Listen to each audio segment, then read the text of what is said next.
স্কুলীয়া সহপাঠী আৰু আজীৱন বন্ধু হেমচন্দ্ৰ পাঠকৰ অনুভৱ বৰ অন্তৰংগ। 1988 চনত জুবিন হেমচন্দ্ৰহঁত এৰা এৰি হ'ব লগা হ'ল। তেওঁলোকৰ মেট্ৰিক পৰীক্ষাৰ পাছতে আমি চাকৰিৰ বদলি হোৱাত যোৰহাটৰ ঘৰলৈ নিগাজিকৈ গুচি আহিলোঁ। জুবিনে বন্ধুৰ অট'গ্ৰাফত লিখিলে ৰুবি সিংহৰ সেই গীতটো, যিটো জুবিনে নিজেও পাছলৈ কেছেটত গাইছে। বন্ধু, মেলি দে তোৰ দুখৰ দুখনি হাত, এবাৰ জিৰাওঁ তোৰ বুকুৰ শীতল ছাট। কিছুদিন আঁতৰা আঁতৰি হৈ জুবিন বি বৰুৱা কলেজত পঢ়িবলৈ অহাত হেমচন্দ্ৰক আকৌ লগ পালে। জুবিনৰ তেতিয়া দীঘল চুলি, নতুন চশমা। এইখিনিতে কৈ থোৱা ভাল, জুবিনৰ লেন্সৰ পাৱাৰ 5.5। পাছলৈ কণ্টেক্ট লেন্স লৈছিল। হাতত কীবৰ্ড। তামোলপুৰৰ দৰে গুৱাহাটীতো পুনৰ সংগীতৰ চৰ্চা আৰম্ভ হ'ল। উজান বজাৰৰ যিজন মোমায়েকৰ ঘৰত থাকি পঢ়িছিল, তেওঁলোকে অনবৰত কীবৰ্ডখন লৈ ঘূৰি ফুৰা ল'ৰাটোক দেখি ঠাট্টাও কৰিছিল। একো নহ'বগৈ বুলি কৈছিল। মিউজিকত লাগি আছা বুলি বুজিছোঁ, কিন্তু কি কৰি আছা? তেওঁলোকে অন্তৰাত্মাৰ কথা নাজানিছিল। তেওঁলোকে ভাবিছিল জুবিন গুৱাহাটীত সময় কটাবলৈ অহা লগ। তেতিয়া জুবিনে অন্য শিল্পীৰ লগত কীবৰ্ড বজায়। এদিন এজন শিল্পীৰ নিৰ্ধাৰিত কাৰ্যসূচীত জুবিন উপস্থিত হ'ব নোৱাৰিলে। কিছু হয়তো পিছত বাক বিতণ্ডা হ'ল। জুবিনে সেই শিল্পী এৰিলে। খঙত একো নাই হৈ হেমচন্দ্ৰৰ হোষ্টেল ৰুমলৈ আহি ক'লে, দেখুৱাই দিম মই তাক। হেমচন্দ্ৰই কৈছিল, অহংকাৰ নকৰিবি।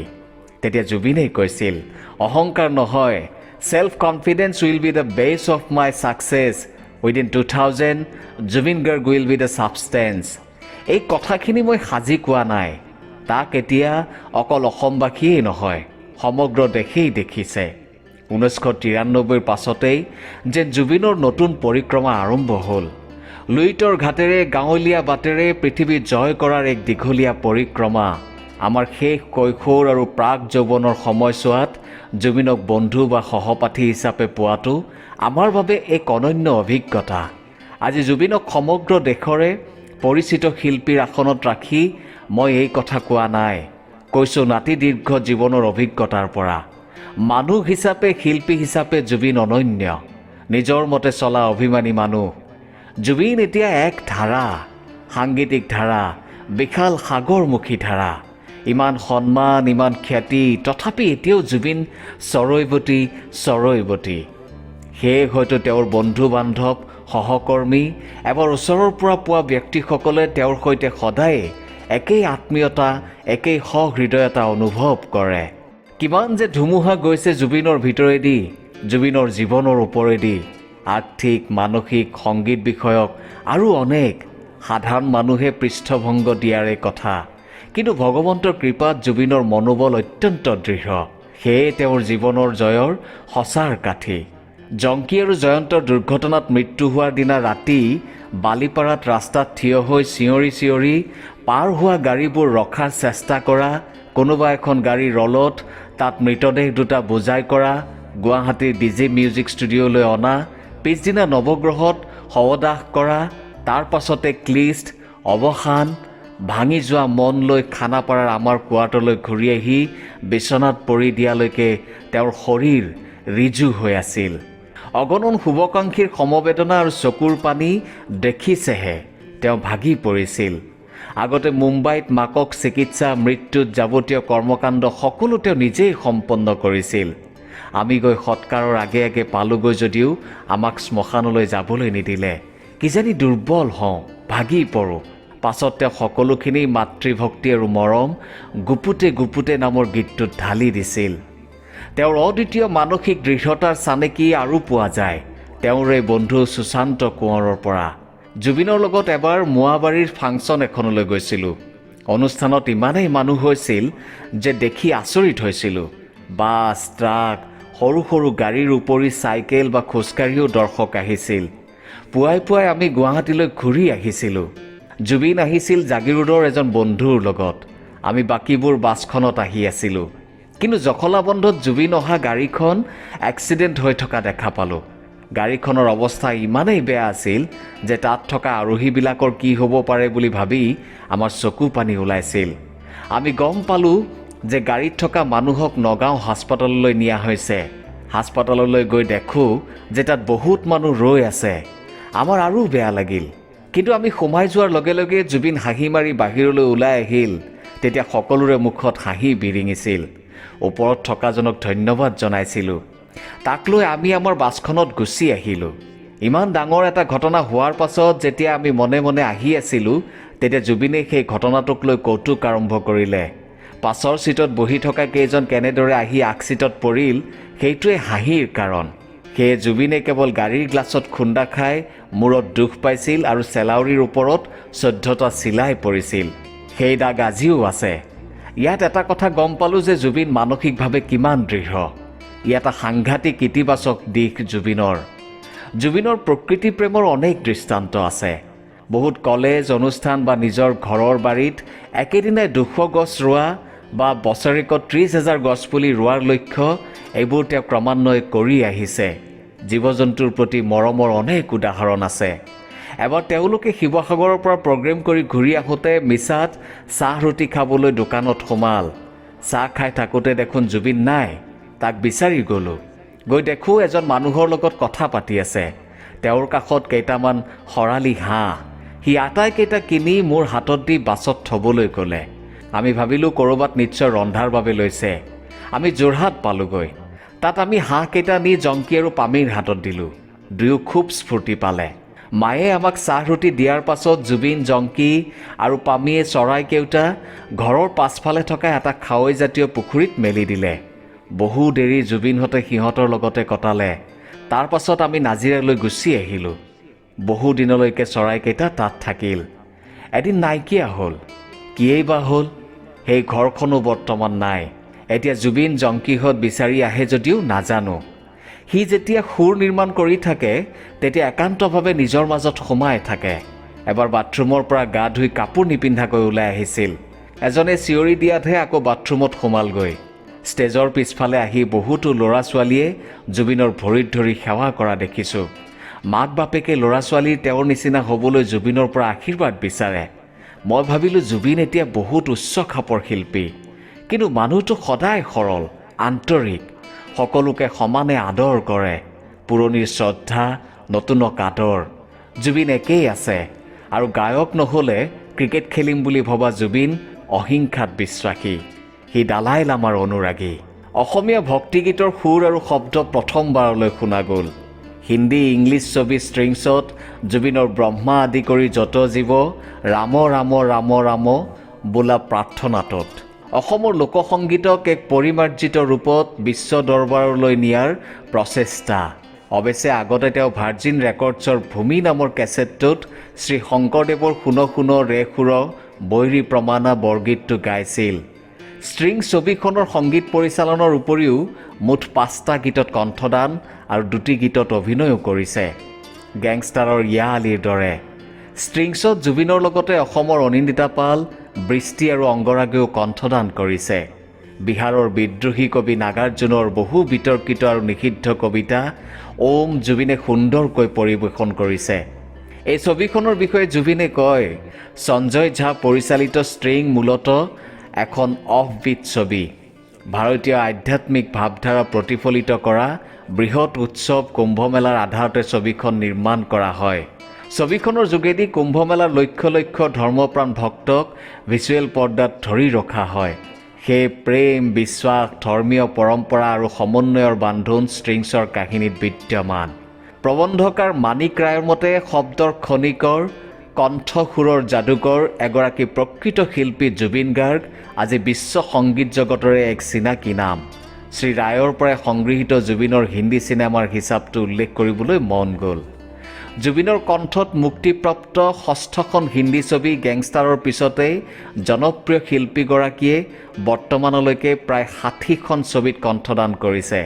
তাৰ ভিতৰত উল্লেখযোগ্য আৰু জনপ্ৰিয়তা লাভ কৰা ছবিকেইখন হ'ল মণিৰত্নমৰ দিল সে, ICU, সৌৰভ শুক্লাৰ মুদ্ৰা, প্ৰীতিশ নন্দীৰ প্যাৰ কা ছাইড এফেক্ট, ছানী দেওলৰ বিগ ব্ৰাদাৰ, বিক্ৰম ভাটৰ वो লহমে, সুধাংশু পাণ্ডেৰ Desh Mil Gaya, honeymoon travels private limited, Smita ঠাকৰেৰ কেছে কাহোঁ, হিমেশ ৰেশমিয়াৰ নমস্তে লণ্ডন, ঝুম বৰাবৰ ঝুম, তদুপৰি বাছ এক পল সুবহ সুবহ, জিমি, মৌজ ইত্যাদি।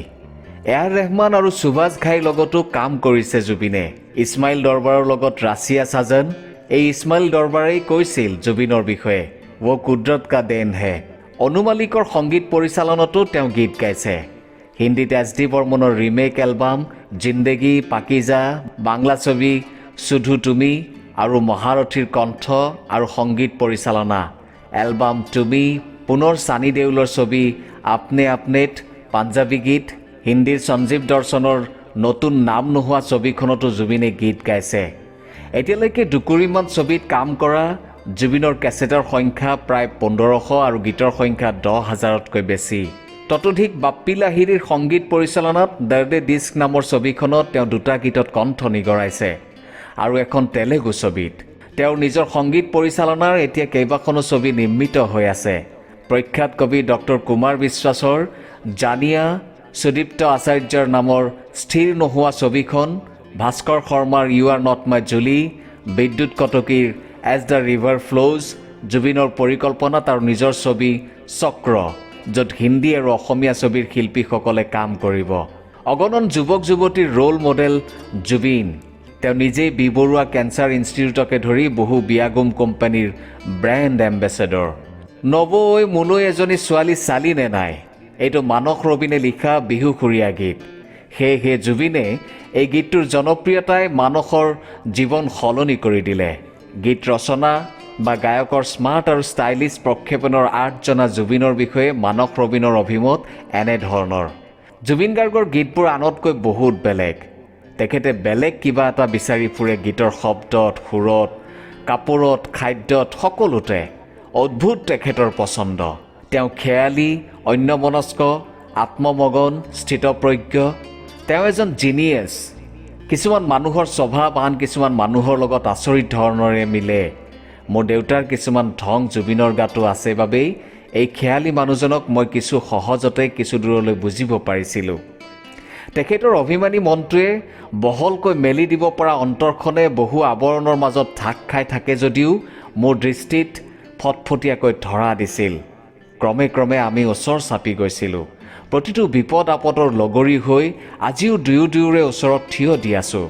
কোৱা বাহুল্য যে কন্যাদান ছবিখনৰ তাই ভাত ৰান্ধিব জানেনে গীতটো মুম্বাই ঘৰত জুবিনে নিজে ভাত ৰান্ধোতে সুৰটো ধীৰে ধীৰে গাই গৈছিল আৰু ৰবীনে সুৰত ৰজিতা খুৱাই শব্দ গাঁঠি গৈছিল।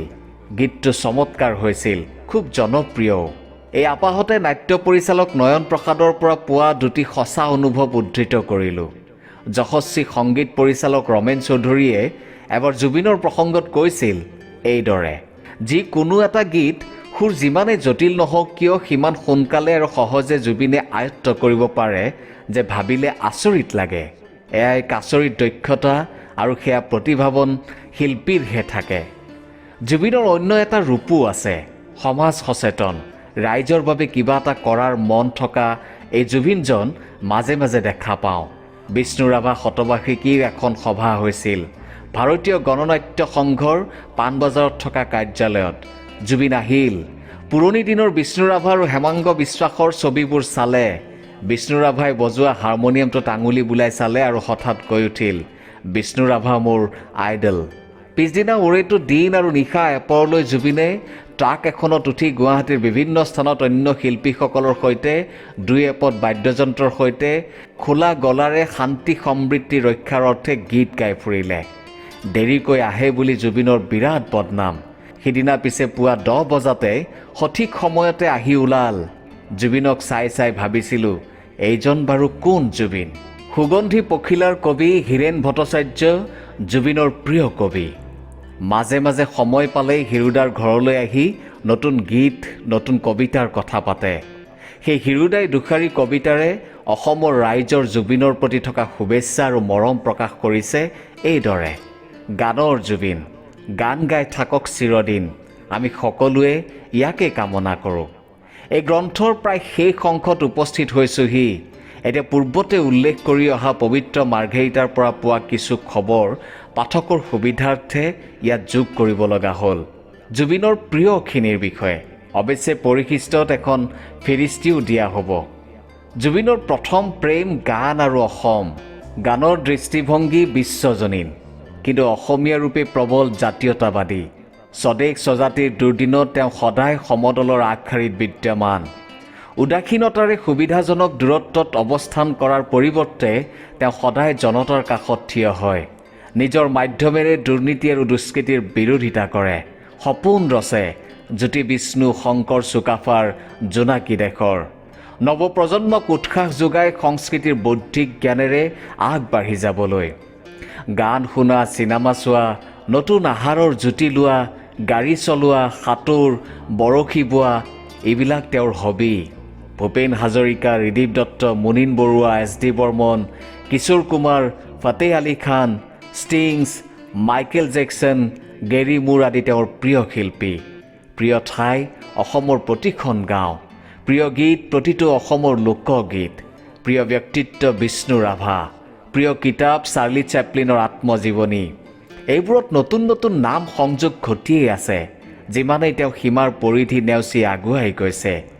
এই যাত্ৰা অবিৰত হওক, জুবিনক লৈ আমাৰ কল্পনা অসীম। এতিয়া আমি জুবিনৰ পৰিবাৰ গৰিমাৰ বিষয়ে দুআষাৰ লিখিব লাগিব। অপাৰ ধৈৰ্য আৰু কৰ্মপটুতাৰ এই ছোৱালীজনী যিকোনো গৃহতে শোভায়। তেওঁ গোলাঘাটৰ শান্তিপুৰৰ শ্ৰী সুৰেন্দ্ৰনাথ শইকীয়া আৰু শ্ৰীমতী ৰুণুমী শইকীয়াৰ একমাত্ৰ জীয়ৰী। অগ্নিক সাক্ষী কৰি হৈ পৰিল জুবিনৰ ছাঁ দিবা নিশে।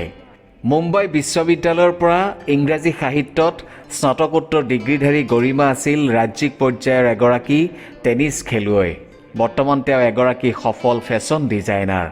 দেশে বিদেশে তেওঁৰ তৈয়াৰী আৰু ডিজাইন কৰা কাপোৰৰ প্ৰদৰ্শনী আৰু বিপণী পাতিছে। জুবিনে পিন্ধা বহু কাপোৰ গৰিমাই ডিজাইন আৰু তৈয়াৰী কৰা। উল্লেখ্য যে জুবিনৰ লগত গৰিমাৰ চিনাকি ফেন মেইলৰ দ্বাৰা হৈছিল। অন্যান্য মানুহৰ দৰেই শিল্পী সাহিত্যিক সকলো হয়তো বহুবাৰ প্ৰেমত পৰে। তেওঁলোকৰ বাবে প্ৰেমত পৰাটো প্ৰায় সাধাৰণ ঘটনা হৈ পৰে গ্লেমাৰ আৰু কৰ্মস্থানৰ সান্নিধ্যৰ বাবে।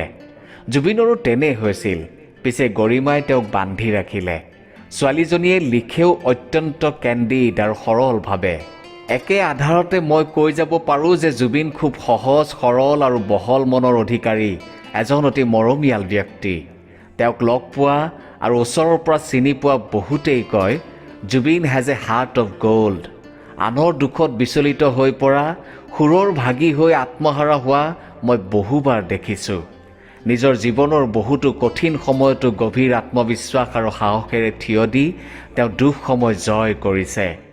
আগতে মই সৰু সৰু কথাত খুব টেনশ্যন লৈছিলোঁ আৰু কিবা এটা নতুন কাম কৰাৰ আগতে পৰিণামৰ বিষয়ে ভাবি উৎকণ্ঠিত হৈ পৰিছিলোঁ। কিন্তু তেওঁ মোক শিকালে কেনেদৰে সাহস আৰু বিশ্বাসেৰে মানুহে যিকোনো কঠিন সময়ক জিনি যাব পাৰে। অকল মোকেই নহয়, তেওঁৰ সংস্পৰ্শত থকা সকলোকে এইদৰেই সাহস দিয়ে, উৎসাহিত কৰে জীৱনত আগবাঢ়ি যাবলৈ। জুবিনে নিজেও নিজৰ যাত্ৰাৰ প্ৰথম আৰম্ভণি কৰিছিল নিজৰ প্ৰতি থকা বিশ্বাস আৰু সাহসৰ বলতেই। জুবিন খুব বন্ধুপ্ৰিয় আৰু বন্ধু মহলত তেওঁ খুব প্ৰিয়। তেওঁৰ ভাল বন্ধুৰ হয়তো সীমা সংখ্যা নাই। সেয়ে হয়তো 1995 চনৰ পৰা আজিলৈকে তেওঁৰ ভাল বন্ধুৰ লগত চিনাকি পৰ্ব শেষেই হোৱা নাই। তেওঁ আৰু ভাল পায় ঘৰলৈ আলহী মাতি হাঁহি স্ফূৰ্তিৰে আজৰি সময় কটাবলৈ। আমাৰ বিয়াৰ পিছত হয়তো আঙুলি মূৰত লিখিব পৰা কেইটামানহে দিন আছে যি দিনত আমি আলহী নোহোৱাকৈ কোনো এসাঁজ আহাৰ গ্ৰহণ কৰিছোঁ। অলপ আচৰিত যেন লাগিলেও এয়া একেবাৰে সঁচা যে সদায় নিশাৰ আহাৰৰ বাবে মই অতি কমেও 10জন লোকৰ আহাৰ বনাব লগা হয়। কেতিয়াবা হয়তো ৰাতি 1:30-2 বজাতো আৰু 2-3 জনৰ বাবে পুনৰ খাদ্য যোগাৰ কৰিব লগা হয়। তেওঁ খুব সহানুভূতিশীল। কোনোবাই যদি তেওঁক আহি কয় যিকোনো ধৰণৰ বিপদত পৰিছে বুলি অথবা নতুন কিবা এটা আৰম্ভ কৰাৰ সময়ত কোনো ধৰণৰ অসুবিধাত ৰৈ যাব লগা হৈছে বুলি, তেওঁ উঠি পৰি লাগিব সেই মানুহক সহায় কৰাৰ বাবে। তেওঁৰ মতে ভাল মানুহ বেয়া মানুহ বিবেচনা কৰি ফুৰাটো আমাৰ কৰ্ম নহয়। কাৰোবাৰ বাবে ভাল মানুহ এজন হয়তো কাৰোবাৰ বাবে বেয়াও হ'ব পাৰে, অথবা আন কাৰোবাৰ বাবে বেয়া মানুহজন আমাৰ প্ৰতি খুব ভালো হ'ব পাৰে। গতিকে তেওঁৰ মনত ভাল বেয়া সৰু ডাঙৰ ইত্যাদি একো ভেদভাৱ নাই। কৰ্ম আৰু নিষ্ঠাই জুবিনৰ জীৱন দৰ্শন। তেওঁৰ মতে নিষ্ঠাৰে যদি কাম কৰি যোৱা যায় তেনে জীৱনত অসম্ভৱ একো নাই। যিমানেই ডাঙৰ সপোন নহওক কিয় সেই সপোনক বাস্তৱ ৰূপ দিয়াত একমাত্ৰ চাবিকাঠি হৈছে নিজৰ ওপৰত গভীৰ বিশ্বাস, সাহস আৰু কৰ্তব্যনিষ্ঠা। তেওঁৰ মতে ভগৱানক বেলেগে পূজা কৰাৰ প্ৰয়োজন নাই। আমাৰ বিশ্বাসতেই ভগৱান আছে, আৰু যি লোকে সৎ আৰু সাহসৰ পথেৰে কৰ্মত বিশ্বাস কৰি আগুৱাই যাব পাৰে, তেওঁতকৈ ডাঙৰ ধাৰ্মিক আৰু কোনো নাই। আৰু তেওঁ ভগৱানে সহায় কৰিবই। সেয়ে হয়তো জুবিনে নিজেই দিনটোৰ 17-18 ঘণ্টা অকল কামতেই ব্যস্ত থাকি সন্তুষ্টি পায়। কামত থকা সময়খিনিত তেওঁ হয়তো নিজকে সম্পূৰ্ণ পাহৰি যায়। দিনতকৈ তেওঁ ৰাতি কাম কৰি ভাল পায়। ৰাতিৰ নিৰ্জনতাতেই হেনো বিচাৰি পায় সকলো শব্দৰ আধাৰ। এইদৰে কাম কৰি থাকোঁতেই কেতিয়াবা গোটেই ৰাতি পাৰ হৈ যায়। একেৰাহে 30 ঘণ্টাতকৈও অধিক সময় চকুৰ টিপ নমৰাকৈ কাম কৰাও মই দেখিছোঁ।